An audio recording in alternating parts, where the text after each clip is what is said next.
ஒய்ட்வுட் காடுகள்.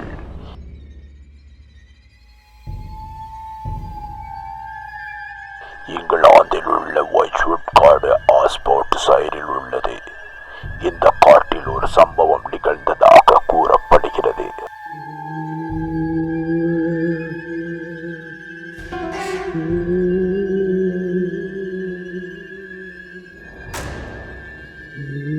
அதாவது இங்கு ஒரு பெண்ணின் ஆவி அனைவரையும் வேட்டையாடுவதாக நம்பப்படுகிறது.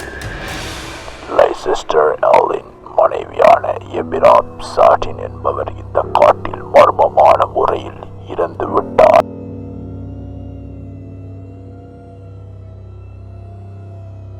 இறந்தது 1950.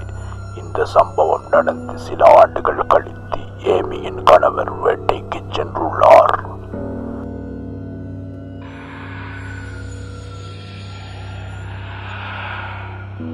அங்கு அவர் தனது மனைவியின் ஆவியை பார்த்ததாகவும் சிறிது நேரத்திலேயே இறந்ததாகவும்